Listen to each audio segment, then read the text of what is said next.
අද අපි වෙන කරුණු කීපයක් මෙනෙහි කරමු. දැන් සුළු වේලාවක් අපි ඇස් දෙක වහගෙන ස්වාමීන් වහන්සේට අපව බාර කරමු.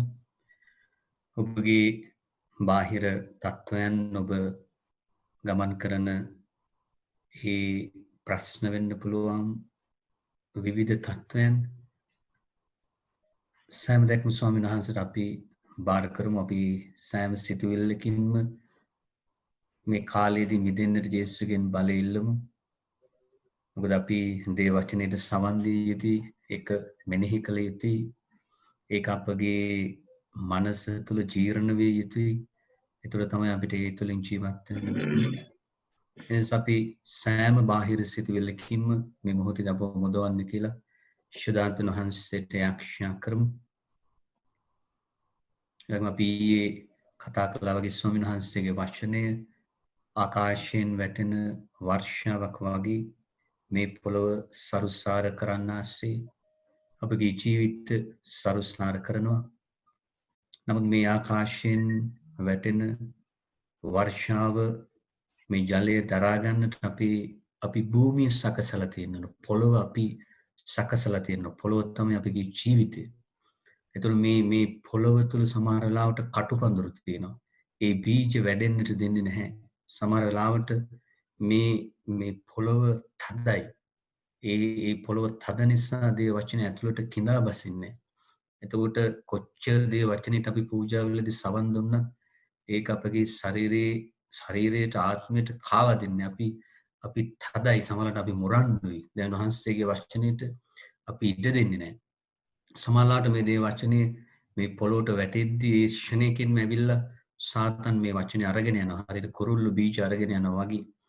එනිසා අපි ස්වාමීන් වහන්සේට හදවතින්ම ස්වාමීන් වහන්සේගේ වචනයට මුළු හදවතින්ම සවන් දෙන්නට පිපාසයක් ඇති කරන්න සහාය යනු ඔබ වහන්සේට ප්‍රසන්න දරුවන් විදියට ජීවත් වන්නට අවශ්‍ය කරන ශක්තිය අපට දෙන්නට කියලා අපි ස්වාමීන් වහන්සේට යාඥා කරමු. සුළු වේලාවක්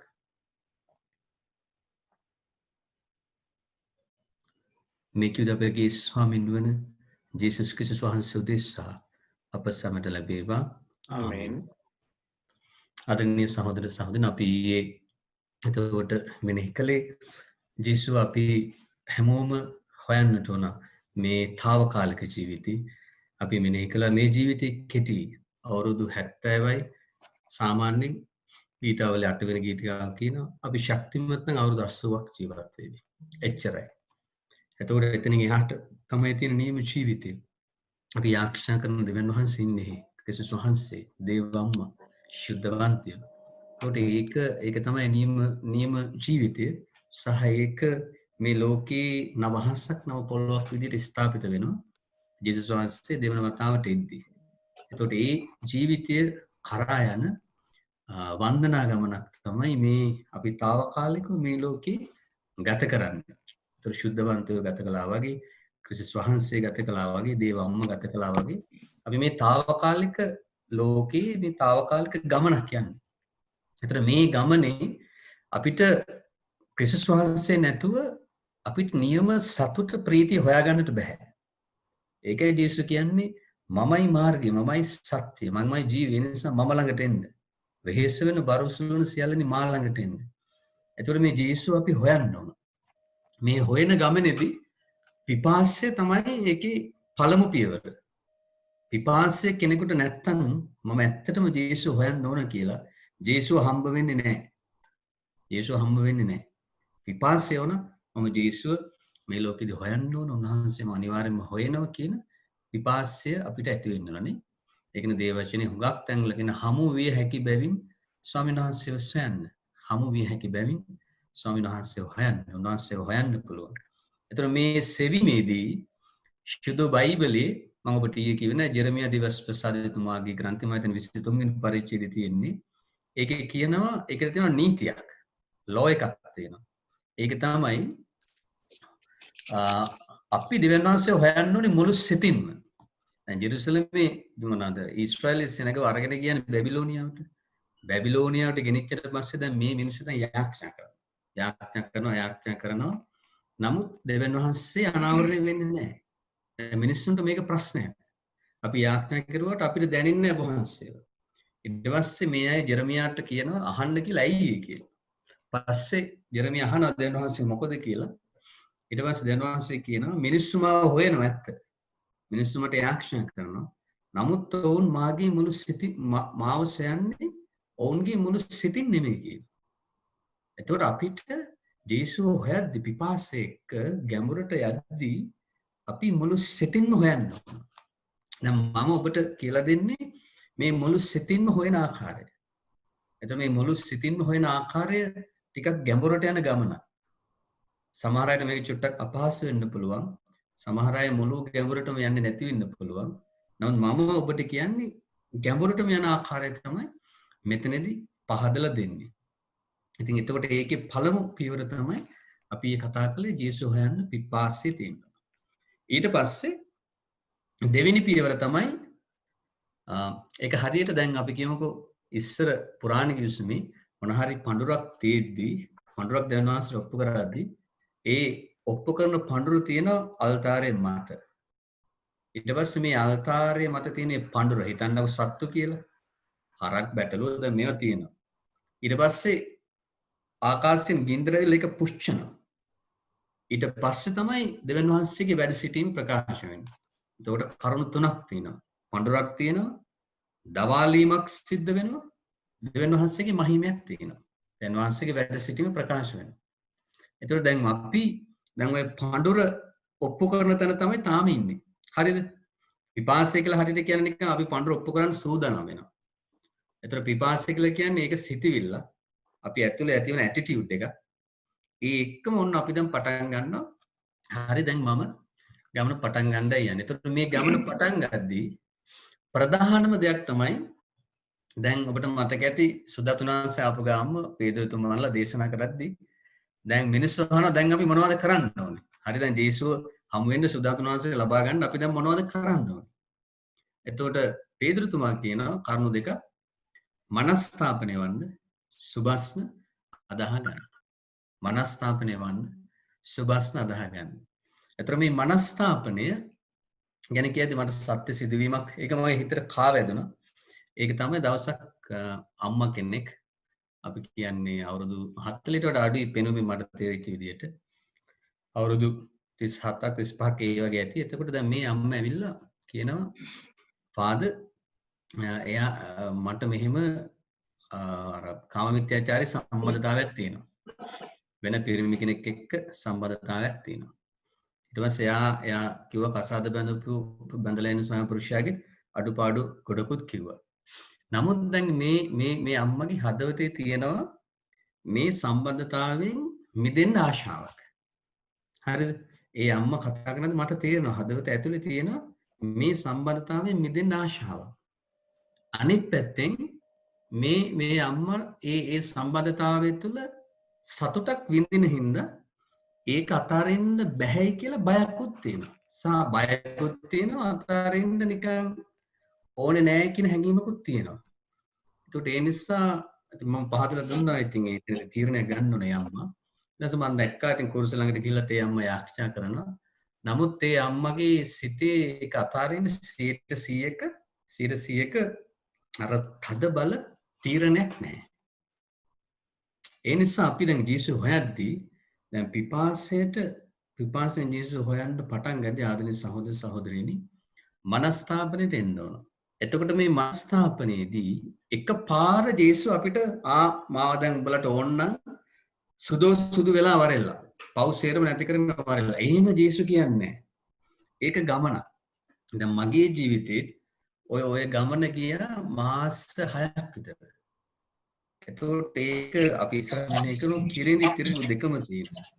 හොඳ නරක.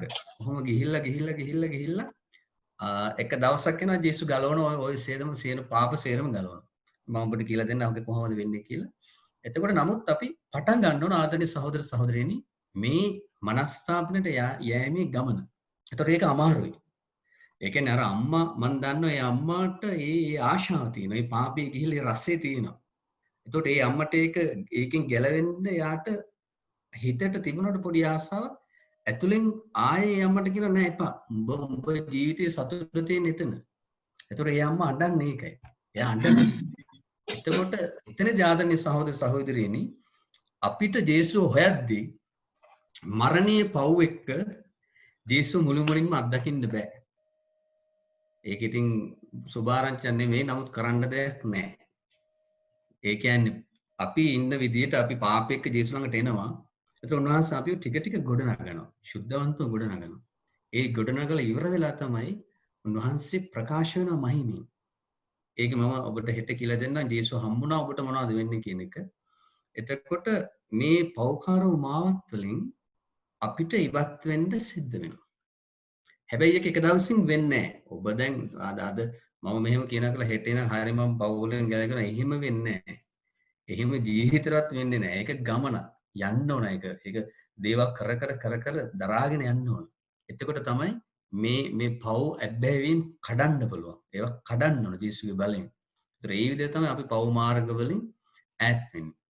එතකොට මනස්ථාපනයට යද්දී ඔබ කල්පනා කරන්න දසපනත ගන්න. හරිද?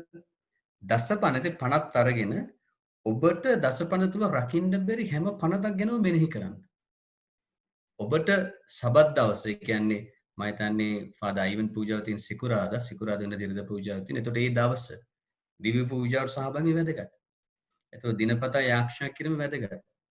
විවාහ වෙලා ඉන්නවනම් ස්වාම පුරුෂයාට භාර්යාවට අනිවාර්යයෙන්ම විශ්වාසවන්ත වීම වැදගත්. එතකොට සොරකම් කිරීම, බොරු කීම, කාම මිත්‍යාචාරී දේවල් දැන් ඕවලින් අයින් වෙන්න සිද්ධ වෙනවා.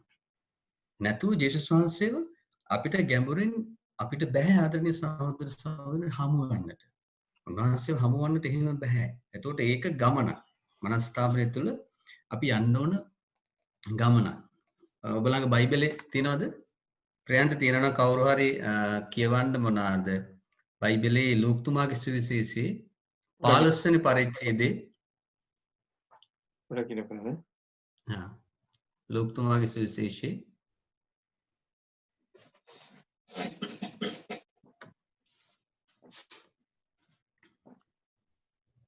ලූක්තුමාගේ සුවිශේෂයේ 15 වෙනි පරිච්ඡේදයේ ඕකේ වගන්ති 17 18 කවුරු හරි පුළුවන් නම් කියනවද? 17 18 ඕකේ. එවිට ඔහු හරි සිහි කල්පනාවට පැමිණ මාගේ පියාගේ කුලීකාරයන් ඉපමණ දෙනෙකුට ඕනෑ පමණටත් වඩා කෑම තිබේ. එහෙත් මම මෙහි සාගින්නෙන් නසිමි. මම නැගිට මාගේ පියාණන් වෙත ගොස් පියාණනි දෙවියන් වහන්සේට විරුද්ධවද ඔබට විරුද්ධවද පව් කළෙමි. හරි. එතකොට දැන් නීම මනස්ථාපනය කියලා කියන්නේ දැන් සිංහල තේරුම් බලන්න මනස්ථාපනය කියන්නේ මනස ථාපනය කරනවා. මනස පුච්චනවා. ඒකේ තේරුම සුදු බයිබලයේ තේරුම මේ වචනේ නැහැ. එතකොට නීම මනස්ථාපනය ජේසුස් අපිට ඉගැන්වුවා ඔය අකීකරු පුත්‍රයාගේ උපමාවෙන්. ඒ කියන්නේ එකටම කල්පනා කරනවා. සිහි කල්පනාවට එනවා. සිහි කල්පනාවට ඇවිල්ලා තමයි ජේසුට යාක්ෂා කරන්නේ. ඒක වැරදි. සිහි කල්පනාවට එනවා. කාමිත්‍යාචාර පාපය තුල මම ඉන්නවා. හරි. මම සිහි කල්පනාවට එනවා. ඊට පස්සේ ඒ කල්පනාවට ඇවිල්ලා අපි හැරිලා යන්න ඕන පියාණන් වහන්සේ ළඟට. හුඟක් වෙලාවට දැන් අපි වෙන්නේ සිහි කල්පනාවට ඇවිල්ලා එතන හිතන්න මෙහෙයක් තියෙනවා. මෙහෙයක් තියෙනවා. එතකොට පශ්චාත්තාපයෙන් මෙහෙක අපි අඬනවා. පව් ගැන මෙනෙහි කර අඬනවා. හැබැයි පහුවෙනිදා උදේ ඉඳන් ආයේ පාපය කරනවා. එහෙම හරියන්නේ නැහැ. හැබැයි මම ඔබට මතක් කරනවා එක දවසක ඕක නැති වෙන්නේ. නමුත් උත්සාහයක යන්න ජේසුස් අපෙන් මේ පව් අයින් කරනවා. නමුත් අපි ජේසුස් අපේ හදවත බලනවා. ජේසුස් බලනවා මම ඇත්තටම මේ පාපයෙන් මිදෙන්න ආශාද කියලා. ඒ ආශාව ජේසුස් දකිද්දී අපි කරන දේවල් දකිද්දී ජේසුස් ඒ පව් මාර්ග වලින් ගැලවෙන්නට උන්වහන්සේ අපිට උදව් කරනවා. හරිද? එතකොට අපි අර මං කියවර අම්මගේ කතාව බලන්න එයා මනස්ථාපනය වෙනවා. දැන් එයා අඬනවා. මාවත් හම්බ වෙන්න ආවා. පල්ලි ඇවිල්ලා මාත් එක්ක කතාවක් කිව්වා. අඬනවා දුකයි. දැන් එයාට කඳුළු සලනවා. නමුත් එයා කැමති නැහැ කෝල් කර ඉන්න. ඉතින් එහෙම අමාරුයි. එහෙම බෑ අපිට. මනස්ථාපනද ඕක හීබ්‍රු වචනේ බෂුවා. බෂුවා කියලා කියන්නේ නැවත හැරී යෑමක්. නිකන් මනස පුච්චගෙන අඬලා කඳුළු සලක නෙමෙයි. එහෙම බෑ. ඒක නෙමෙයි මනස්ථාපනය. එතකොට අපි හැරිලා යන්න ඕන. දැන් සකේවුස් බලන්න. සකේවුස් ජේසුස් හම්බෙලා අඬලා නිකන් ඉඳලා ස්වාමීනි මට සමානකවද නැහැ. භාගයක් දුප්පත් අයට දුන්නා. හොරෙන් ගත්තා නම් 4 ගුණයක් දුන්නා. ජේසුස් වහන්සේ පව්කාරීස්ත්‍රයට කියනවා යන්න නැවත පව් නොකරන්න. එතකොට අපි ඒ සටන යන්න ඕන. මාස කීපයක් ඇයි ඔබ ආරම්භ කළොත් අද ඉඳන් මාස 2-3ක් යයි ඔබට ඒ සටනේදී. මේ මාස 2-3ක් සටන් කරන්න ආත්මික සටනක් ඒක. ඒ සටන කෙරුවට පස්සේ ජේසුස් වහන්සේ ගලවනවා. ඒ පව් අවස්ථාවෙන් ගලවනවා. ඉතින් ඒක තමයි ජේසුස් වහන්සේගේ ප්‍රේමය. උන්වහන්සේ අපිට උදව් කරනවා. දැන් සමහර දැන් මම යාඥා ජීවිතේට ඇවිල්ලා මාස 4 5ක් 6ක් පාපේ දැන් මම බලනවා තවම සමහර පාපේ තියෙනවා. සමහර දේවල් දැන් අයින් කර කර යනවා. නමුත් අවස්ථාවේ ඔහොම ගිහිල්ලා කාලයක් එනවා. ඒ කියන්නේ අපිට ඒ කියන්නේ දැන් මම ඔබට කිව්වා දැන් පියතුමල විදියට දැන් අයිවන් පියතුම මම අපි දන්නවා අපිට අපේ ජීවිතය අමාරුයි. ඔබට ලේසි. ඔබට තියෙන දස්සපනත විතරයි මම ආයෙ මතක් කරනවා. අපේ ජීවිතේ එහෙමනේ අපිට ගොඩාක් කැපකිරීම තියෙනවා. ඒතර ওই කැපකිරීම වැඩි නිසා අපිට ඒවා හැමදේම ආත්ම දමනය කරගන්න අපි කරන්න ඕන කැපකිරීම ගොඩයි අපිට. ඉතින් සමහර දේවල් මගේ ජීවිතෙන් මම ඔබට කියනවා අයින් කරගත්තේ දවස් 3-4 මම වතුරෙන් හිටියා නිරාහාරශීලී. එහෙම තමයි ඒවා ජේසුස් වහන්සේ කැඩුවේ. ඒ කියන්නේ ජේසුට දැනෙන්න ඕන මම ආසයි මේ පව් වලින් මිදෙන්න කියන එක. එහෙම නැතුව නිකන් දැන් මම හැමදාම ස්වාමිනේ මට මේ වලින් මිදෙන්න දෙන්න ශක්තිය එහෙම හරියන්නේ නැහැ. එහෙම නැති වෙන්නේ නැහැ. එහෙනම් ඉතින් මේ ලෝකේ ස්වර්ගයක් එනවා. හැමෝම එහෙම යාත්‍රා කරනවානේ. එහෙම බෑ. පව් තියෙද්දි ඒවා කඩන ක්‍රමයක් තියෙනවා සුදු බයිබලයේ. ඒ විදිහට යන්න ඕන අපි. එතකොට එහෙම ගියාම ජේසුස් ඒව ගලවලා ඒ සම්පූර්ණ පව් අයින් කරනවා. එතකොට අවසානයේ මම පුදුම වෙනවද මගේ ජීවිතය ගැන. ඔබට ජේසුස් අත්දැකීද්දී ඔබ පුදුම වෙයි මට මොකද වුනේ කියලා. ඒක තමයි කියන්නේ ඔබට මතක ඇති නිකදේමස්ම ජේසුස් හම්බ වෙන්නේ. ජේසුස් වහන්සේ හම්බ වෙන නිකදේමස් ආපුවම දැන් නිකදේමස් අහනවා මේ දේවල් කොහොමද සිද්ධ වෙන්නේ? නැවත කොහොමද මිනිස්සෙක් උපදින්නේ? ඊට පස්සේ ජේසුස් වහන්සේ කියනවා ඔව් මේක මිනිස්සෙකුට කරන්න බෑ. නමුත් සුද්ධාත්ම වහන්සේට කරන්න පුළුවන්. සුද්ධාත්ම වහන්සේ මිනිසියෙකුගේ ශරීරය තුළට පැමිණුනහම අපි අතීතයේ සේරම නැතිලා යනවා. නව මැවිල්ලක් බවට පත් වෙනවා. ඔය පාවලතුමාගේ ලිපිවල ඕව තමයි තියෙන්නේ. මාංශය ආත්මය ඔය සේරම කතන්දර ඕව ගැන තමයි තියෙන්නේ. ඉතින් මේ ගොඩක් ලිපි තේරෙන්නේ නැහැ මේ අත්දැකීමට එන්නේ නැතුව. එතකොට ඔය ඕක තමයි කතන්දරේ. පාවලතුමා කියලා තියෙනදී ඒක. එතකොට මේ යන්න ඕන ගමනක් තියෙනවා. එතකොට මම ඔබට කියන්නේ මේක හෙටම ඔබ නිරාහාරශීලයට යන්න බෑ. එහෙම බෑ. ඒව බෑ. ඔබ ටික ටික යන්න. මනස්ථාපනයේදී ඔබ එකටම කල්පනා කරන්න. පාපයට අවදි වෙන්න. ඔබ දසපනත කඩන තැන් හොඳට තේරුම් ගන්න. ඊට පස්සේ ජේසුස් එක්ක යාක්ෂා කරන්න. හැමදාම යාක්ෂාවට එන්න. ඊට පස්සේ යාක්ෂාව එක්ක ඔබට තේරෙයි ඔබ ඒ පාපයට වැටෙනවා ආයේ පාපෙන් එනවා. ඒ වගේ ගමනක් ඔබට තේරෙයි. අර තිරිඟු කිරිඳි ගොඩ නැගෙනවා වගේ. ඔහොම ටික ටික යද්දී ජේසුස් ඔබ ගැඹුරට ගේනවා. එතකොට සමහර දේවල්වලදී ඔබ නිරාහාරශීලයට ගෙනියනවා. එහෙම ගෙනියලා ඔබගේ ජීවිතේ පාපේ ටික ජේසුස් සුද්ධ කරනවා. අක තමයි සිද්ධ වෙන්නේ. ඉතින් අපි දැන් ෆාදර් ශිරාංචාමකගේ ලස්සන ගීතිකාවක් තියෙනවා මගේ පන්තියේ ෆාදර් ශිරාංචා මමත් ඒ ගීතිකාවට හරි ආසයි. ජේසුස්ගේ ප්‍රේමය තමයි අපි ගලවන්නේ. අපි ජේසුස් හොයන්න උත්සාහ කරද්දී ජේසුස් අපි එක අඩියක් තියද්දී ජේසුස් අඩි 1000ක් තියලා අපි ළඟට එනවා. ඒ නිසා අපි උත්සාහ කරද්දී ටික කලක් යද්දී ජේසුස් මුළු ජීවිත කාලයේටම සමහර දේවල් අපෙන් අයින් කරනවා. ඉතින් ජේසුස් අපිව ගලව ගන්න අපිට ජේසුස්ගේ ශක්තිය මේ ලෝකෙදී දෙන්න අපි මේ ලෝකෙදී සොයන සැබෑ ප්‍රීතිය තියෙන ජේසුස් තුල විතරයි. ඔය මුදල් ගැනීම උපාධි එයා මේවල කිසිම දෙයක් නැහැ. මමත් මේ රෝම උපාධි කරන්න තමයි ඇවිල්ලා තියෙන්නේ. ඒව වැඩක් නැහැ. ජේසුස් තුල තමයි නියම ප්‍රීතිය තියෙන්නේ. ඒතර ඕක ජේසුස් දෙනවා. ජේසුස් හමු වෙච්ච ගාම. ඕක අපිට ලැබෙනවා. ඒ ලැබෙන මාර්ගය තමයි මම ඔබට කියන්නේ. මම ඔබට කියන්නේ මාස ගානක් ටිකක් දුක් විඳින්න වෙයි. ඒක තමයි ක්‍රමය. ඒක තමයි දැනුවාන්සේ ක්‍රමය. ඉතින් අපි දැන් මේ ගීතිකාවට සාදෙමු. යේසුස් වහන්සේ අපව සොයාගෙන එන අපට ප්‍රේම කරන සමාව දෙන ස්වාමීන් වහන්සේ ගැන තමයි මේ ගීතිකාව කියවෙන්නේ.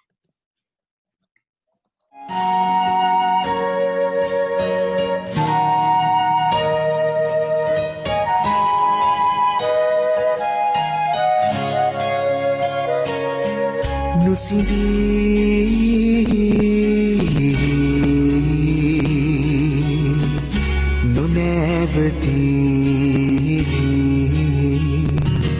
ගලනා ආදරේ නියමුවා ඔබයි පාදසේදු දෙයතේ කුරුස පත්පු සිරුරේ ලියවි තිබුනේ ඔබේ ආදරයයි ඔබේ ආදරයයි ජේසුස් ඇයි මේ තරම් මට ආදරේ වටිනවාද මම ඒ තරම් ජේසුස් ඇයි මේ තරම් මට ආදරේ වටිනවාද මම ඒ තරම්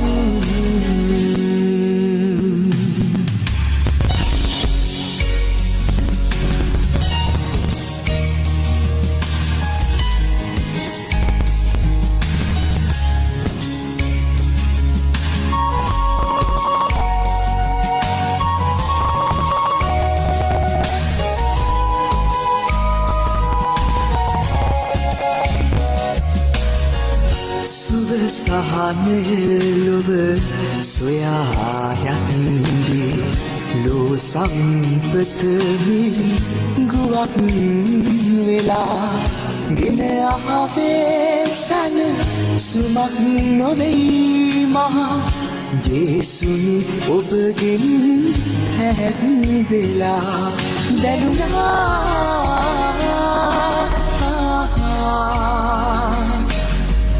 මා හැදගියත් ඔබ නම් මාහත හරින්නේ නෑ ඔබේ ආදරේ නිවෙන්නේ නෑ ජේසුස් ඇයි මේ තරම් මට ආදරේ වටිනවාද මම ඒ තරම් ජේසුස් ඇයි මේ තරම් මට ආදරේ වටිනවාද මම ඒ තරම් ආදරණීය සහෝදර සහෝදරි ඔබට මම ආරාධනා කරනවා කල්පනා කරලා බලන්න ඔබගේ ජීවිතයේ දසපනත කැඩෙනු තැන්. එතනදී ඔබට පොඩි බියක් ඇති වෙන්න පුළුවන් මෙහෙම. මනුෂ්‍ය දුර්වලකම තුළ ඒක ඒ බිය මෙහෙම දෙයක්. මම මේව ඇතහැරියොත් මට ජීවිතේ සතුට තියෙන්නේ කොහෙද කියලා. ඔය බිය ඇති වෙනවා. මම මේව ඇතහැරියොත් මට ජීවිතේ සතුට නැති වෙනව නේද කියලා. ඕක තමයි බිය. මනුෂ්‍යෝ ඒව අත්හරින්න තියෙන බිය එක. ඉතින් මම ඔබට කිව්වා අපි සොයාගන්නට යන්නේ ජීවමාන ජේසුස් වහන්සේව. උන්වහන්සේ නිධානයක්, උන්වහන්සේ අගනා මුතු ඇටයක්. ඒ නිසා මම ඔබට ආරාධනා කරනවා බය වෙන්න එපා. ටික ටික පාප අතාරින්න. ඔබට හමු වෙන්නේ ඔබ සිතා ගන්නට බැරි තරම් ඔබට ප්‍රීතිය ගෙනෙන, සතුට ගෙනෙන, ඔබ ජේසුස් වහන්සේම ජීවත් වෙන්නට යන පුද්ගලෙක් බවට පත් වෙනවා. ඒ නිසා ඒ ඔබ දසපනද කඩලා තියෙන තැන් ඔබගේ විශේෂ මරණීය පාපේ තියෙනවනම් ඒ තැන් හඳුනගෙන ඒ තැන් එක්ක යාක්ෂා කරන්න දෙන්න. ඒවා ඒ වලින් ගලවන්නට කියලා. ඒතකොට මේ මනස්ථාපනේ ඒක තමයි ක්‍රමයේ මනස්ථාපනය වෙන. ඉතින් මම ඔබට ඊළඟට කැමති කියන්නට මේ ගමන ආදරණීය සහෝදර සහෝදරීන් අපි ආත්මය ජේසුස් වහන්සේව හොයන ගමනේදී අපි නිරන්තරයෙන්ම යාක්ෂාව තුළ ඉන්නට ඕන.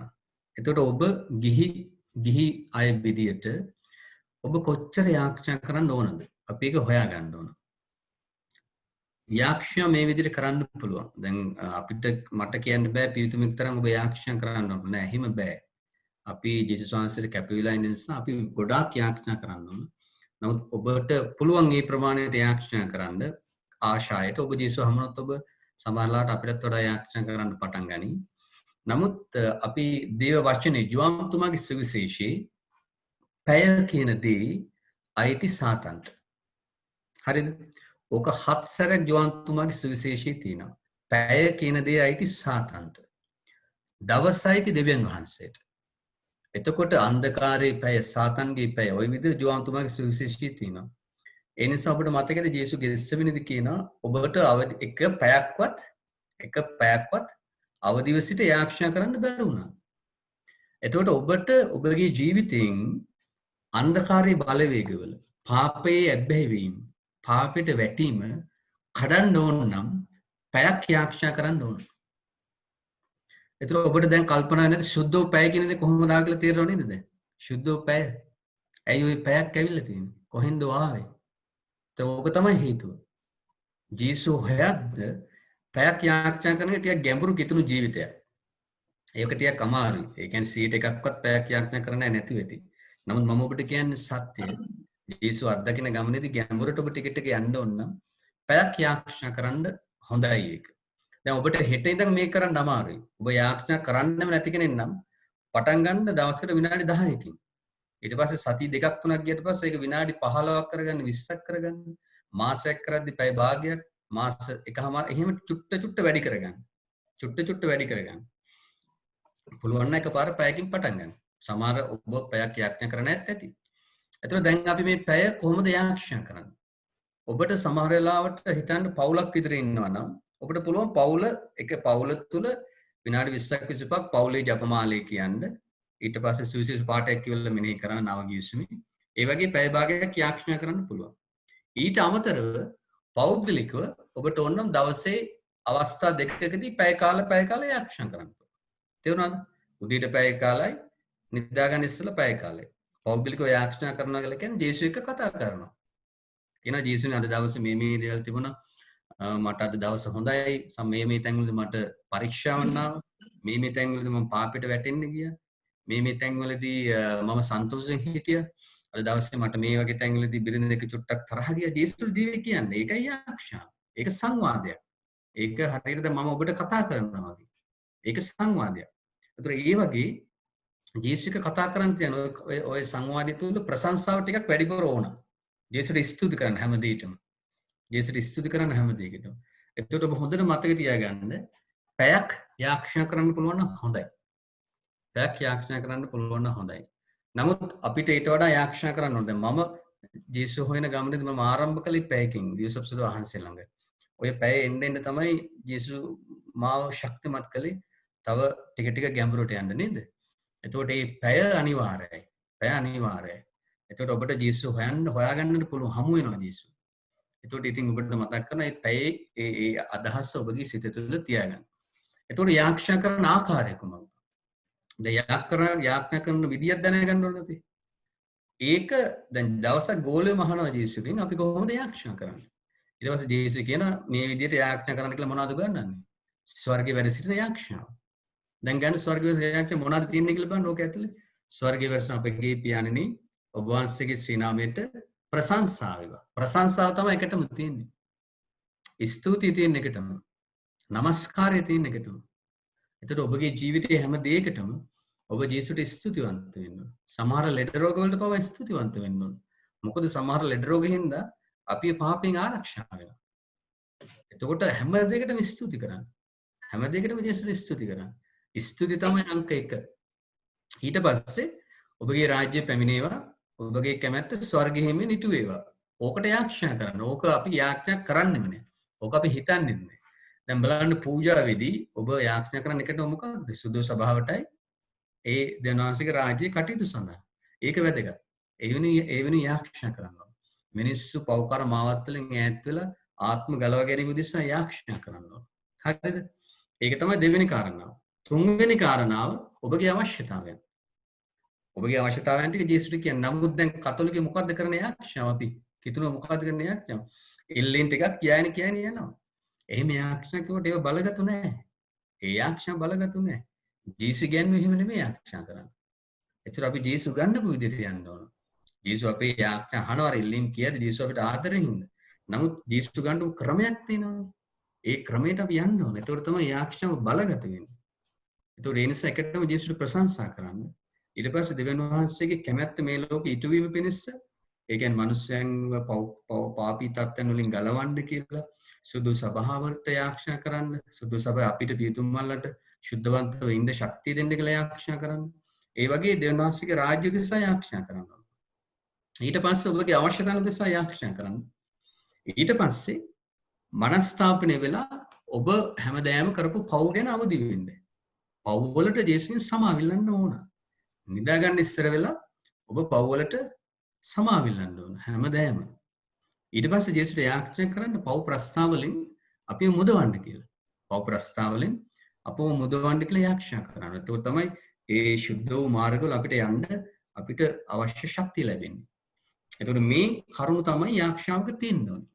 දැන් අපි ජේසුස්ගෙන් ඉල්ලෙල්ලම හිටියේ ඔය කරුණ පහෙන් එකයි තියෙන්නේ. අපි දෙවෙනවා දැන් එතකොට හේතුව දැන් දෙවෙන වහන්සේ අපිට ඕන දේවල් දන්නේ නැද්ද? උන්වහන්සේ අන්ධද, පොට්ටද, බීරිද? උන්වහන්සේ දන්නවා. ඒකයි මතයුතුමාගේ සුවිශේෂයේ 7 වෙනි පරිච්ඡේදය කියන්නේ පළමුව දෙවියන් වහන්සේවද උන්වහන්සේගේ රාජ්‍යද සොයන්න. එකටම දෙවියන් වහන්සේ හොයන්න ඕනේ. උන්වහන්සේගේ ධර්මිෂ්ඨකම හොයන්න ඕනේ. උන්වහන්සේ කියපු විදිහට ගමන් කරන්න ඕනේ. ඊට පස්සේ දෙවියන් වහන්සේ අපිට අවශ්‍ය දේවල් දෙනවා. ඊට පස්සේ සුවිශේෂයේ කියනවා පසුව ඔබට අවශ්‍ය සෑම දෙයක්ම උන්වහන්සේ ඔබට දෙනු ලැබේ. නමුත් ගැටලුව තියෙන අපි දෙවියන් වහන්සේට ප්‍රශංසා කරන්නේ, උන්වහන්සේගේ රාජ්‍ය වෙන යාඥා කරන්නේ. හැමදාම ලිස්ට් එකක් දෙන දෙවියන් වහන්සේට. දෙවියන් වහන්සේ දන්නවා අපිට ඕන දේවල්. උන්වහන්සේට ඇඟිල්ලෙන් එනන්නේ කියන්නේ මට මේක දෙන්න මේකද උන්වහන්සේ පොට්ට නැහැ. උන්වහන්සේ බිහිරි නැහැ. ඒතර අපි යාඥා කරන විදිහ වෙනස් කරගන්න ඕන. යාඥා කරන විදිහ වෙනස් කරගන්න ඕන. හේතුව අපිට ජේසුස් කියන්නේ පළමුව මාව සොයන්න, පියාණන් වහන්සේගේ ධර්මිෂ්ඨකම සොයන්න, ශුද්ධවන්ත මාර්ගවලට එන්න. උන්වහන්සේට ඒ හැමදේම පේනවා. ඊට පස්සේ අපිට අවශ්‍ය දේ උන්වහන්සේ දෙනවා. උන්වහන්සේට කියන්න ඕනේ මට මේ අර සල්ලි ටිකක් දෙන්න, රස්සාවක් දෙන්න, අවශ්‍ය දේවල් කියන්න. මේක සුළු විදියට ජේසුස් කිව්ව විදියට කියන්නේ. වැදගත් වෙන්නේ ප්‍රශංසාව, දේව රාජ්‍ය වෙනුවෙන් යාඥා කිරීම, ඊට පස්සේ පව් මනස්ථාපනය වීම, ශුද්ධවන්ත මාර්ගවල ගමන් කිරීම. ඔබ ඔබ ওই විදියට ජීවත් වෙලා බලන්න මොනවද වෙන්නේ කියලා. අනිත් දේවල් ඔබ ඉල්ලන්න ඕන නැහැ. ජේසුස් සේරම දෙනවා. ඕකයි ක්‍රමයේ යාඥා කරන. පැහැදිලිද? ඒතර ඔය යාඥා ක්‍රමයට අපි එන්න ඕන. ආදරණීය සහෝදර සහෝදරියනි. ඒක තමයි අපිට ජේසුස් ගන්නපු නියම යාඥා ක්‍රමය. ඔබ බලන්න දිව්‍ය පූජාවේ ක්‍රමය බලන්න. දිව්‍ය පූජාවේ මොනවද තියෙන්නේ? මනස්ථාපනේ තියෙනවා. දිව්‍ය පූජාවේ කොච්චර දේවතාවුන්ට අපි ප්‍රශංසා කරනවද? දිව්‍ය පූජාවේදී අපි දේව රාජ්‍යවනේ කොච්චර යාඥා කරනවද? ඊට පස්සේ විශ්වාසයෙන් ඉල්ලීම් බලන්න 4යි තියෙන්නේ. ඔච්චරයි තියෙන අපේ ඉල්ලීම්. ඔයාලට පැහැදිලිද? ඒකට යාඥාව කියන එකේ තියෙනවා. අපි කියන දිව්‍ය පූජාව තමයි උතුම් යාඥාව. පූජාව දිහා බලලා ඉගෙන ගන්න. ස්වර්ගයේ වැස්සෙන යාඥාව දිහා බලලා ඉගෙන ගන්න. ඒක තමයි නියම යාඥාව. ඒකට ඒ විදිහට අපි යාඥා කරද්දී අපිට පුළුවන් දේව වචනත් පාවිච්චි කරන්න. නව කිවිසුමින් පටන් ගන්න. පුරාණ කිවිසුමට ඔබට අපහසු වෙන්න පුළුවන්. නව කිවිසුමින් යාඥා කරන්න කියවන්න පටන් ගන්න. මාක්තුමාගේ සුවිශේෂය කියවන්න ඔබට ඇයි පැය දෙකක් වුණා. කොටසක් හැමදාම අරගෙන චුට්ට ජේසුස් ගැන දැනගන්න උත්සාහ කරන්න. ඒතර මේ ව්‍යාක්ෂාවට ආදරණීය සහෝදර සහෝදරියන් තියෙන ලොකු බලයක්. දැන් ඔබට මතකද දානියෙල් යාක්ෂා කර හිටියා. දැන් මේ යාක්ෂා කර ඉද්දී දානියෙල් දැන් මේ යාක්ෂා කරන්නේ බැබිලෝනියාව මොනවාද මේ විප්‍රවාසය තුල. ඒතකොට දැන් මේ යාක්ෂාව කඩන්න ඒ දෙවියන් වහන්සේ හඳුනන්නේ නැති මිනිස්සුනේ. ඇවිල්ලා රජතුමාට කියනවා දවස් 30ක් දානියෙල්ගේ යාක්ෂාව අපි නවත්තන්න ඕන හින්දා කියනවා කිසිම කෙනෙකුට නමස්කාර කරන්න බෑ කියලා දවස් 30ක්. ඒතකොට දැන් මේ සාතන් දන්නවා දවස් 30ක් යාක්ෂා කිරුවේ නැත්තම් මිනිස්සුෙකුට ඇති. සාතන්ට පුළුවන් අපේ ජීවිත විනාශ කරන්න. දැන් මම පෞද්ගලික ඇද්දලා තියෙන එක දවසක් යාක්ෂා නොකර පහ වුණොත් ආත්මේ බලය අඩු වෙනවා. මාංශය වැඩි වෙනවා. එක දවසක්වත් අපිට යාඥා නොකර ඉන්න බෑ. ජේසුස් වහන්සේ යාඥා කරපු විදිහ බලන් සුදුසුස ඔබට හම්බ වෙනවා. උන්වහන්සේ රාත්‍රී යාඥා කළසේක කියලා තියෙනවා. උන්වහන්සේ දහවල් යාඥා කළසේක කියලා එක තැනක තියෙනවා. තව තැනක තියෙනවා උන්වහන්සේ රාත්‍රී 5 වනතුරු යාඥා කළා කියලා. කඳු මුදුන්. එතකොට අපිට ඒකෙන් සුවිශේෂ ජේසුස් අපිට කියන්නේ මොනවද? යාඥාව හැම වෙලාවෙම තියෙන්න ඕන. හැම වෙලාවෙම තියෙන්න ඕන. එතකොට අපි යාඥා කරන ප්‍රමාණය මත තියාගන්න ඔබ පැයක් තියාගන්න. පෞල යාඥාවට පැය භාගයක් විතර තියාගන්න. පෞද්ගලික යාඥාවට පැය භාගයක් එක දිගට අමාරුන පැය කාල පටන් ගන්න මේක. ඉතින් ඔබ පටන් කරගෙන ඔහොම යන්න අප මොනවාද ජේසුස් වහන්සේ ඔබට මාර්ගය පෙන්වනවා. ඔබ ටික ටික තව ජේසුස් වහන්සේ ගැඹුරට අරගෙන යනවා. එතකොට කිසිම ගැටලුවක් වෙන්නේ නැහැ. උන්වහන්සේම ඔබට මාර්ගය පෙන්වනවා. එතකොට යාඥා කරන ආකාරය තමයි මම ඔබට කිව්වේ ස්වර්ගීය වශයෙන් යාඥා මතක තියාගන්න. ඒ වගේම දසපනත තුලට ඇවිල්ලා සුද්ධවන්ත මාර්ගයක යාඥාවට එන්න උන්වහන්සේම ඔබ ටික ටික ගැඹුරට අරගෙන යාවි. හැබැයි මේ යාඥාවට එද්දී ඔබට තේරෙයි යාඥාව නිකන් නීරසයි යාඥා කරන්න අමාරුයි වගේ අත්දැකීමක් තේරෙනවා. ඔබට ඒ අත්දැකීම එනවා. සමහර දවස්වලට හරි අමාරුයි යාඥා කරන්න කියලා හිතෙනවා. එතකොට සමහර දවස්වල දැන් මම යාඥා කරද්දී සමහර දවස් යාඥා කරන්න හිතෙන්නෙම නෑ. නමුත් ඉතින් මම දිවිසප් සෝහන්සේ ළඟට ගිහිල්ලා අපි තියෙන ඒ රෝමේ කොලෙජ් එකේ මම ඉතින් නිකන් ඉඳගෙන ඉන්නවා. ඒ කාලේ දෙනවා. ඒ කාලේ ජේසුට දෙන්නම ඕන. එතකොට ඒව කැපකිරීම.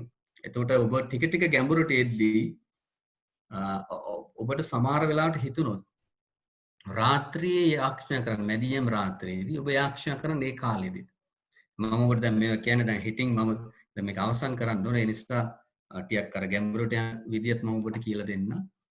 පාන්දර යාඥා කරන්න පුළුවන් නම් දැන් මම මෙහෙම කියන්නේ අපි පියතුමන්ලගේ පියතුමන්ලා අරක්ගත් මුනිවරයා තමයි වියානි මුනිතුමා. හරිද? වියානි මුනිතුමා කියනවා සාතන් යක්ෂයා බයම දේවල් කීපයක්.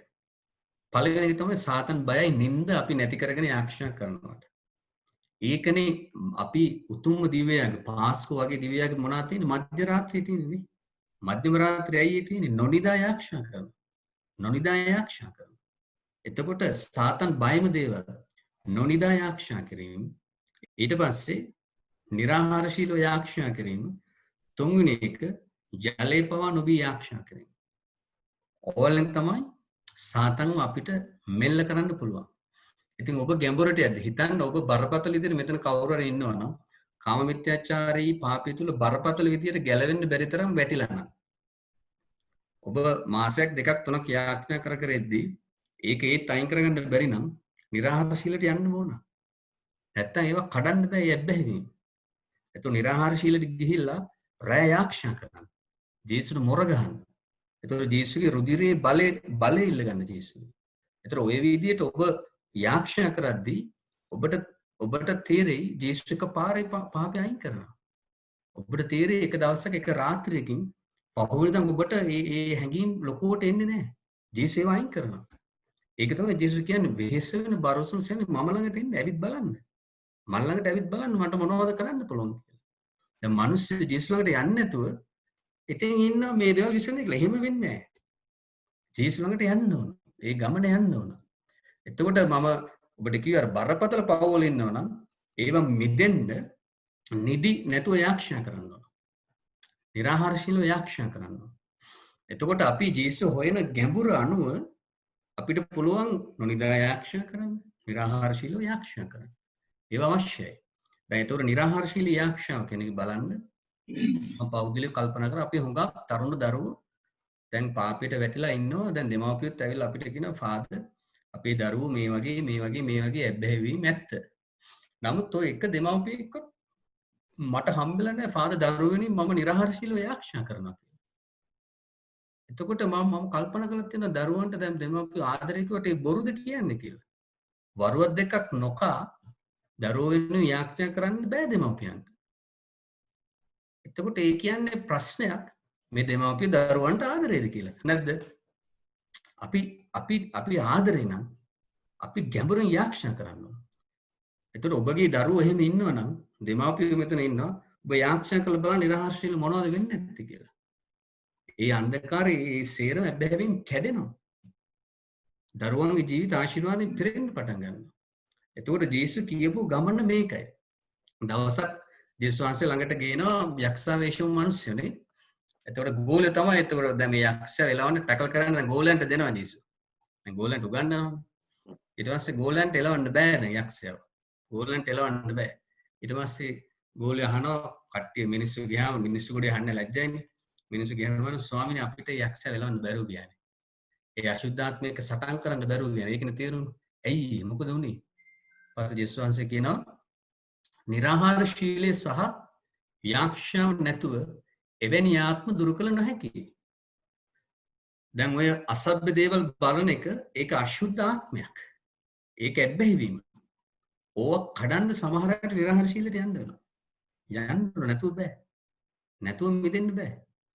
විශේෂයෙන් කාමමිත්‍යාචාරී පාප කඩන්න නිරාහාරයට යන්න ඕන. එතකොට ඒවා හේතු ඒවා අශුද්ධ මේ ආත්ම මෙහෙවන දේවල්. එතකොට මේ අශුද්ධ ආත්ම මෙහෙවන දේවල් අපි මිනිස්සුන්ට තේරෙන්නේ නැහැ සමහර ලාවට. අපි හුඟක් මේ පොළොවට මුල් බහැලානේ තියෙන්නේ. අපි හිතන්නේ ඒවා මේ මානසික දේවල්, ශාරීරික දේවල් නෑ. ඒවා එහෙම මානසික දේවල් වලින් ඔබ උත්සාහ කරලා බලන්නකෝ නැති කරගන්න. ශාරීරිකව ඔබ උත්සාහ කරලා බලන්නකෝ නැති කරගන්න බෑ ඒව නැති කරගන්න. එහෙම නැති කරගත්තු මිනිස්සු ඉන්නවනම් හොයලා කියන්නකෝ මට. ඒව බෑ නැති කරගන්න. ඒවා කඩන්නේ සුද්ධාත්ම වහන්සේගේ බලයෙන්. එතකොට ඒ බලයෙන් පිරෙන්න අපි යන්නවා නිරාහාරශීලීට. මං කියන්නේ බරපතල පව්වලදී. ඒතර ඒවා කඩන ආකාරය ඒක නිරාහාරශීලීට යන්න ඕන. ඒට අමතරව ඔබ ජේසුව ගැඹුරින් ජේසුව ඔබට ඕන නම් සුද්ධාත්ම වහන්සේව ගැඹුරින්ම අත්දකින්න ඕන නම් නිරාහාරශීලී යාක්ෂා කරන්න ඕන. නිරාහාරශීලව යාක්ෂා නොකර සුද්ධාත්ම වහන්සේගෙන් අපිට මුළුමනින්ම පිරෙන්නට බෑ. ඒක වෙන්නේ නැහැ. ඔබට මතක ඇති ඔබ කියලා බලන්න ක්‍රියාපොත සුද්ධාත්ම වහන්සේගේ සුවිශේෂී කියලා කියන්නේ ක්‍රියාපොත. සුද්ධාත්ම වහන්සේ ගැන තමයි තියෙන්නේ. ඕතන බලන්න ඔබ කියවද්දි නිරාහාරශීලව යාක්ෂා කිරීම ගැන වචනේ කීසරයක් තියෙනවද කියලා. ගෝලයක අවස්ථාවක අර පාම් බෙදෙන ප්‍රශ්නයක් ගෙනවන්නේ. ඒතර පාම් බෙදන්න ගෝලයෝ කියන අපිට පාම් බෙදන්න බෑ. අපි කරන්න ඕනේ නිරාහාරශීලව සිට යාක්ෂා කරලා දේවචනේ ප්‍රකාශ කරන්න ඕන. පාම් බෙදන්න වෙන අය පත් කරනවා. පාම් බෙදන්න බෑ ගෝලයන්ට. ගෝලයෝ නිරාහාරශීලී වෙන්න ඕන. ගෝලයෝ යාක්ෂා කරන්න ඕන. ගෝලයෝ දේවචනේ මිනිස්සුන්ට කියලා දෙන්න ඕන. ඒතර පාම් බෙදන්න පත් කරනවා තේවාචාර්යවරු. ස්තේපන් කියලා කියන්නේ තේවාචාර්යවරු. එතකොට සුද්ධාත්ම වහන්සේගෙන් පිරෙන්න මේ කැපකිරීම කරන්න වෙන ආදරණීය සහෝදර සහෝදරියන්. ඒතර මම ඔබට කිව්වේ ටිකක් ඔය ගැඹුරට යන ආකාරය. ඉතින් ඔය ගැඹුරට යද්දී සුදු බයිබලයේ කියන ගැඹුරට හඬ ගහනවා. දෙවියන් වහන්සේම ඔබව ගැඹුරට හඬ ගහනවා. උන්වහන්සේම ඔබ ගැඹුරට හඬ ගහනවා. ඉතින් මම ඔබට මගේ ජීවිත අත්දැකීමක් කියන්න. දැන් මම යාක්ෂා කරලා සාමාන්‍යද නිරාහාරශීලව ඉඳලා ඔහොම ආවා. එක දවසක් මම ජේසුස් වහන්සේගෙන් ඇහුවා හරි ජේසුස් මම දැන් සාමාන්‍යයෙන් දැන් මට සතුටුයි දැන් ජේසුස් මම කිට්ටු වෙගෙන ආවනේ. ඊට පස්සේ මම දැන් මම මොනවද කරන්න ඕනේ? දැන් මම මොනවද කරන්න ඕන කියලා ඇහුවා. ඉතින් මම එදා කාමරේ පෞද්ගලික පූජාව තිබ්බේ මම දන ගහලා ජේසුස්ගෙන් ඇහුවා. දැන් ජේසුස් මම මොනවද කරන්න ඕන? කියලා මම යාඥා කරලා බයිබලයෙන් මට කතා කරන්න කිව්වා. ඊට පස්සේ මට ජේසුස් පෙන්නුවේ එස්තරගේ පොතේ එස්තරගේ නිරාහාරශීලය. එස්තර යනවා දවල් 3යි රාත්‍රී 3යි මොකොත් නොකා නිරාහාරශීලයට යනවා. ඊට පස්සේ මට තේරුණා හරි ජේසුස් වහන්සේ මට කියන්නේ මේ නිරාහාරශීලයට යන්න කියලා. ඊට පස්සේ මම දැන් ඔන්න පටන් ගත්තා. ඒ දැන් මේ සිද්ධිය වෙන්නේ ඉස්සත් මම සෑනකල් නිරාහාරශීලීව හිටියේ. දැන් මගේ ශරීරය දුර්වලයි. දැන් ජේසුස් කිව්වනේ මම ජේසුස්ගෙන් ඇහුවනේ මොනවද කරන්න ඕනේ කියලා. හරි මම දැන් පටන් ගත්තා. පළවෙනි දවසේම වර 3ක් විතර වුණා දැන් වතුරෙන් එද්දි කලන්ත දාන්න ආවා. දැන් කාමරේ බ්ලැක් අවුට් මොනවාද? අර බ්ලැක් අවුට් වෙනවා කියලා කියන්නේ. දැන් ඔන්න දැන් කළු වෙගෙන එනවා. දැන් මම කල්පනා කරනවා දැන් ජේසුස් මට නිරාහාරශීලීව යන්න කිව්වා. දැන් යන්න බෑනේ. කලන්ත දාන්න එනවා. ඊට පස්සේ කවන්න කොහොම කියලා වතුර ටිකක් වැඩිපුර බිව්වා. ඊට පස්සේ ටිකක් පුළුවන් වුණා ඉන්න. දෙවෙනි දවසේ ඔන්න දැන් එතකොට පැය 48ක් මම වතුරේ හිටියා. පණ නෑ දැන්. පණ නෑ දැන් ඇඳීමම. ඇඳී දැන් ඇඟ හොද ගන්න වොෂ් එකක් දාගන්න යන්න පණ නෑ. ඊට පස්සේ දැන් ඔයගොල්ලන්ට මම කියන්න මොකද උනේ කියලා මම ජපමාලේ ගත්ත අතට. ජපමාලේ අරගෙන මම 15 පන්තික 15 පන්තියට වැඩි කිව්වද මම දන්නේ පැයකමාරක් ගියා කොහොම හරි. ඔයක කියනකම් මට අඩියක්වත් හොලව ගන්න පණ නැහැ. මොකද ඒ දැන් ඕක කරද්දිත් මම ඡායන ග්‍රහශීල හිටියා මට අමාරුයි. ඒ ශරීරේ ශක්තියක් නැහැ. ඉතාලියේ තියෙන කෑමත් අපි අර බත් කඳු වගේ කන්නේ නැහැ ලංකාවේ පොඩ්ඩනේ කන්නේ. ඉතින් හයිය නැහැ පණ නැහැ. දවස් දෙක එතකොට ඉවර වෙද්දි දැන් මම ඇඳේ ඉඳන් ජපමාලේ 15 පන්තිය තුන්සරක් ඉවට පස්සේ මට හයියාව නැගිටලා යන්න. ඊට පස්සේ මට ජේසුස් වහන්සේ එතනදී එක පාඩමක් ඉගෙනුවා. හේතුව මම දේවම්මට ආදරේ ජපමාලය කිව්වට හැමදේම මම ඔක කියපු නැති අවස්ථාවක් තියෙනවා. හරිද? ඒක ජේසුස් වහන්සේ මට එදා ඉගෙනුවා පුතේ පූජකෙක් විදියට උඹට යන්න ඕන නම් දේව අම්මා එක්ක යන්නටම ඕන. ඒ කියන්නේ දැන් ෆාදර් අයිවන් එක්ක ඔබ පෞද්ගලිකව කතා කරලා තුන්වහන්සේ ජීවිතයක කියයි අපිට කාන්තාවන්ට ආදරය කරන්න බෑ. එහෙම වෙන්නේ මේ ජීවිතේ. එතකොට ජේසුස් මට එදා කිව්වා මේ ලෝකේ කිසිම කාන්තාවකට ආකර්ෂණය නොවි දේවම්මට පමණක් පියතුමන් අනිවාර්යයෙන්ම ආකර්ෂණය විය යුතුයි. සිතිවිලිවලින්වත් අපිට බෑ ආකර්ෂණය වෙන්න මේ ලෝකේ කාන්තාවන්ට හෝ පිරිමින්ට. එතකොට ඔය පාඩම් ජේසුස් ඉගෙනුවා. ජේසුස් ඉගෙනුවා ඒ පාඩම. එතකොට ජපමාලේ අනිවාර්යයි ඒකට. එදා ඉඳන් මම හැමදාම අනිවාර්යයෙන්ම බොහෝ වෙලාවට දන ගහලා යාඥා කරන්න උත්සාහ කරනවා ජපමාලේ.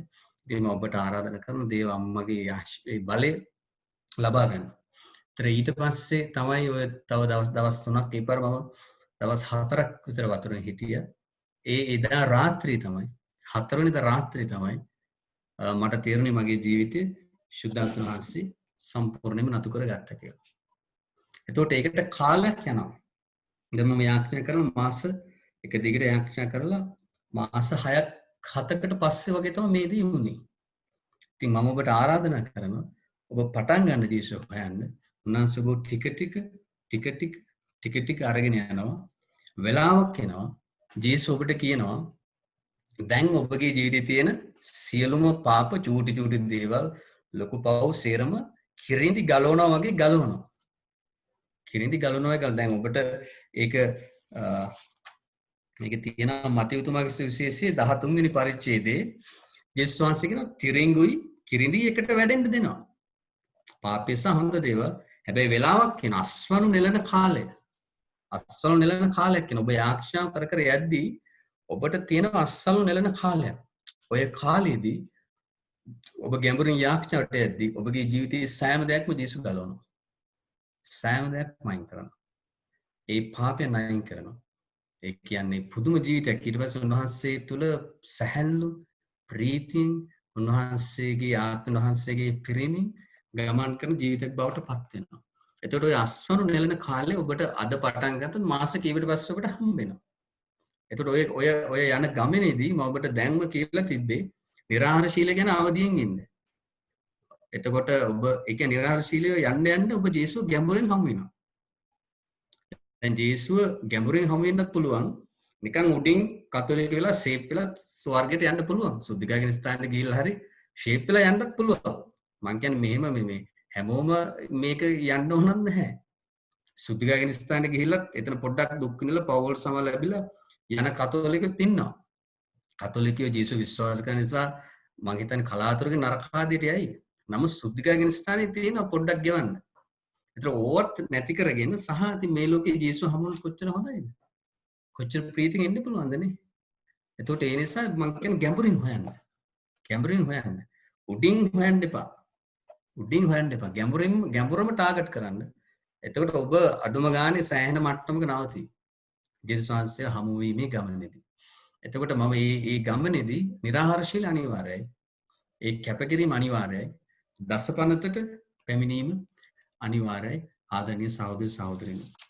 මම තව ඔබට කියන්න කැමති නික්මයාම 19 වෙනි පරිච්ඡේදයේ වගන්ති 2:6 පුළුවන් වෙලාවක කියවන්න නික්මයාම 19 වගන්ති 2:6 කොටසේ එතන යේසුස් වහන්සේ කියනවා ඉතින් නුඹලා සැබවින්ම මාගේ හඬට කීකරු වන්නහු නම් යේසුස් දෙවියන් වහන්සේගේ හඬට කීකරු වෙන්න ඕන. කීකරු වෙනවා කියලා කියන්නේ මොකද්ද? පනත් ආරක්ෂා කරන්න ඕන. දෙවියන් වහන්සේගේ පනත් ආරක්ෂා කරන්න ඕන. මාගේ givisම පිළිපදින්නහු නම් මේ දසපනත ගැන කියන්නේ සුද්ධවන්ත මාර්ගය. සියලු සෙනග අතුරින් නුඹලා මටම අයිති සම්පත වන්නහුය. එතකොට දෙවියන් වහන්සේ අපි මෙහෙම හොයද්දී ආදරේ සහෝදර සහෝදරනි හෙට තමයි හොඳම කතාව. දැන් මේ මම කියන්නේ අමාරු දේවල්නේ. හෙට තමයි ජේසුස් වහන්සේ ඔබ හමුනහම මොනවද වෙන්නේ කියලා මහිමය. උන්වහන්සේ දෙන උන්වහන්සේගේ ස්වභාවයේ කොටසක් අපිට. ඒකටම තියෙන ශුද්ධවන්තකම. ඒ ශුද්ධවන්තකමක පුදුම ප්‍රීතියක් තියෙන. ඒක මම ඔබට හෙට කියලා දෙන්න. ඔබ ජේසුස් හොයද්දී මොනවද වෙන්නේ කියලා අවසානයේ කොටස. එතකොට කියනවා මාගේ givisum පිළිපදින්න වුණ මගේ හඬට සවන් දෙන්න වුණ නුඹලා අනිස්සන ගත්තොරින් මගේම සම්පත වෙනවා. දැන් වහන්සේගේ මිනිස්සු බවට පත් වෙනවා. මගේම සම්පත වන්නහුය මන්ද මුළු මහ පොළොව මා සතුයි.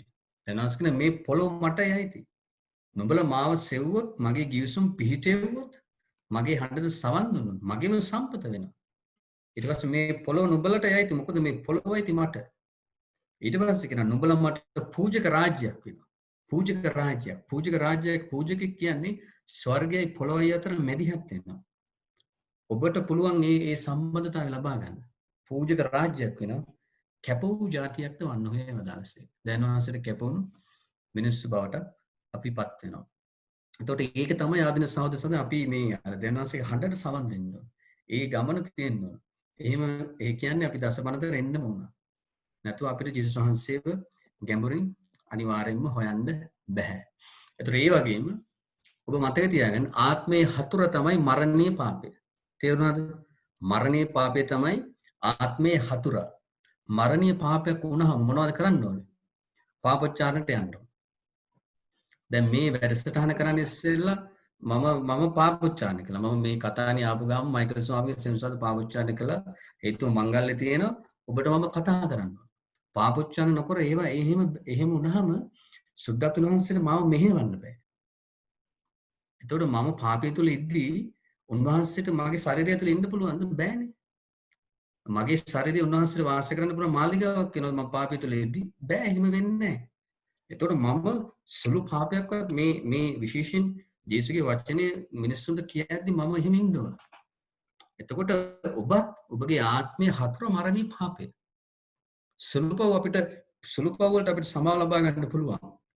ජේසු ඉදිරියේ මනස්ථාපන වෙලා මොනවාද? එතකොට නමුත් මරණී පාපයේදී අනිවාර්යයෙන්ම පාපච්චාන්ට යන්න ඕන. එතකොට පියතුමා ඔබ මේ ලංකාවෙන් අපි අයවින් පියතුමා ඉන්න ඔබ ළඟට ඇවිල්ලා ඉන්න. ජේසු හොයන ගමනේදී මේක තමයි ක්‍රමය. ඉතින් මම ඔබට ආයෙ මතක් කරනවා මේක මුල් කාලේදී අමාරුයි. මුල් කාලේදී අමාරුයි. නමුත් මම ආයෙත් මතක් කරනවා අපි තරම් ඔබ මිලක් ගෙවන්න ඕනේ නැහැ. ඔබට ලේසි. මහා ලොකු දෙයක් නෑ ඔබට කරන්න. දසපනත ආරක්ෂා කරන්න, දේව වචනේ කියවන්න, දවසට පැයක් ආරක්ෂා කරන්න එච්චරයි. ඊට පස්සේ යේසුස් වහන්සේම ඔබ ටික ටික ගැඹුරට ගෙනියයි උන්වහන්සේ ඔබට හමු වෙනවා. අපිට එහෙම නෑ. ඔබ අයිවින් පිටුවෙන් අහලා බලන්න, පෞද්ගලිකව කතා කරලා බලන්න උන්වහන්සේගේ ජීවිතය ගැන. ඒතර අපිට ඒක අමාරු දෙයක් වුණාට ඔබට ඒක ලොකු අමාරුකමක් නැහැ. ඔබට යේසුස් හොයාගන්න ලේසි. ලේසි. එතකොට පාපොච්චාරණය මතය තියාගන්න. මරණී පාපයක් වුණු ගාම පාපොච්චාරණයට යන්න. මරණී පාපයක් වුණු ගාම පාපොච්චාරණයට යන්න. දේව වචනය කියවන්න පටන් ගන්න. දේව වචනය කියවීම අවශ්‍යයි. එතකොට ජේසුට ඔබට ස්තුති කරන්න තේරෙන්නේ නැත්නම් බයිබලයේ ගීතාවලිය පෙරලලා බලන්න තියෙන ප්‍රශංසා ගීතිකා, ස්තුති කිරීමේ ගීතිකා. ඒව කියවන්න. මනස්ථාපනයේ ගීතිකා තියෙනවානේ ඔබ දන්නවනේ 51. එතකොට මේ මනස්ථාපනයේ ගීතිකා කියවන්න. එතකොට ඔය දේව වචනේ එක්ක ව්‍යාඛ්‍යා කරන්න. ඒකේ තියෙන බලය. දේව වචනේ එක්ක ව්‍යාඛ්‍යා කරන්න. එතකොට මේ වගේ කරුණු එක තමයි මමම ඔබට කිව්වේ මේ අර අපි කරන පරිත්‍යාගය සහ දවාලීම පුච්චන එක. අපේ මිදිවැලක්න මම ඔබට ඒක අතු පාහිනවා. මම ඔබට දැන් අද කතා කළේ මේ අතු පාහිම ගැන.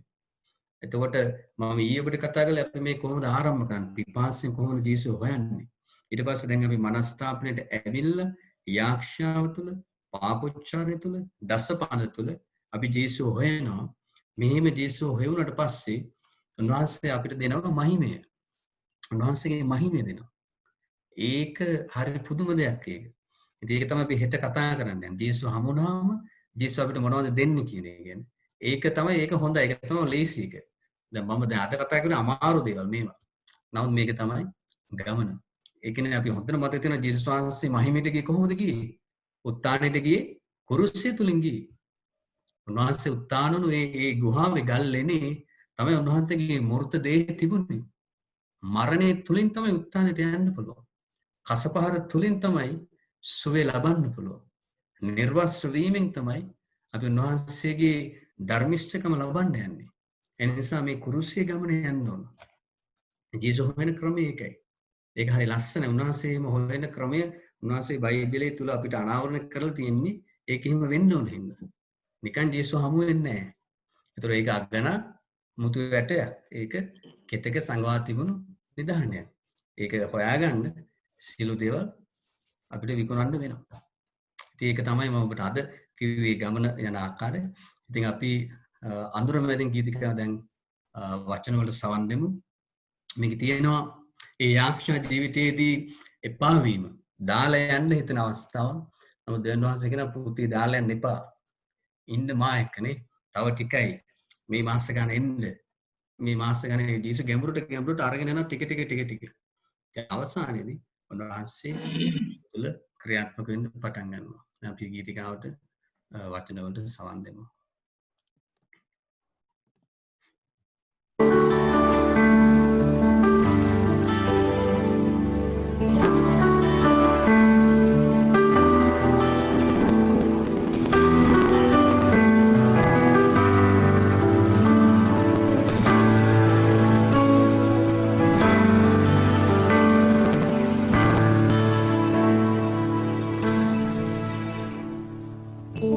අඳුර මැදින් එළිය ගලනවා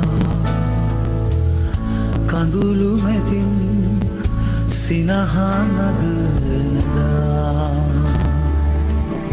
අඳුර මැදින් එළිය ගලනවා කඳුළු මැදින් සිනහා නගනදා අතහරින්න එපා පුතේ දාලා යන්න එපා අතහරින්න එපා පුතේ දාලා යන්න එපා බැගෑ සිටින් මොර ගසනා නුඹ ඇහෙනවා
කලින් අවදි වෙලා ඔබ නිහඬ යන වේලා ලම්බීමට අඥාවෙහි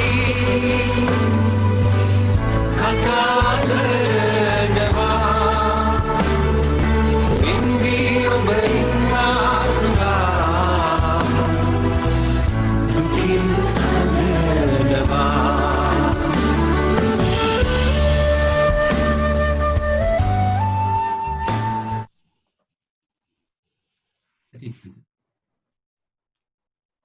ඔබට ස්තුතිවන්ත වෙන විශේෂයෙන් අපගේ ගරු අයිවන් පිරිතුමාට ස්තුතිවන්ත වෙනවා අද දවසත් ඔබත් එක්ක මේ විදිහට කතා කරන්න ලැබීම ගැන සමහර බොහෝ සන්තෝෂයි ඔබට කතා කරන්න හේතුව මට දැනනවා වචනය ගෙන යන උන්වහන්සේ ලොකු පිපාසයෙන් දුන්නා මේ අත්දැකීම එක්ක ඉතින් පිරිතුමාට මම බෙහෙවින් ස්තුතිවන්ත වෙනවා ආදරණීය පිරිතුමන්ට ඒ වගේම සම්බන්ධී කාරක අපගේ ප්‍රියන්ත මහත්මයාට සහ මට සවන් දෙන්න ඔබ සදනාටම ස්තුතිවන්ත ටිකක් අද පණිවිඩයක් තමයි අද ඔබට කිව්වේ. නමුත් ඒක අමාරු කාලයක් තියෙනවා. ඔක තමයි ගමන. කුරුසක් තියෙන ආදරේ සහෝදර සහෝදරියනි. ඉතින් ටිකක් අමාරුයි කියලා හිතුනකට අමාරු නෑ. ජේසු අපින ආදරේ ඔබ උත්සාහ කළ බලන්න. උන්වහන්සේ ඔබ ආදරයෙන් හරියට පොඩි ළමයෙකුට ඇවිදින්න උගන්වනවා වගේ උන්වහන්සේ ඔබ අතින් අල්ලගෙන උගන්වනවා මේ. ඒ නිසා ජේසු විශ්වාස කරන්න ඔබගේ ශක්තිය විශ්වාස කරන්න බෑ. මගේ හයියෙන් ඔබගේ හයියෙන් මේව අපිට යන්න බෑ. ජේසු අපිට පොඩි ළමයිටනේ ඔබ උගන්වනවා වගේ ඇවිදින්න. ජේසු උගන්වන්නේ ඔබ අතින් අල්ලගෙන ගිහලා. ඉතින් අපි උන්වහන්සේ විශ්වාස කරමු. අර පිටුමිනේ ආදරණීය සහෝදර සහෝදරි ඔබ සදනාටම ස්තුතියි.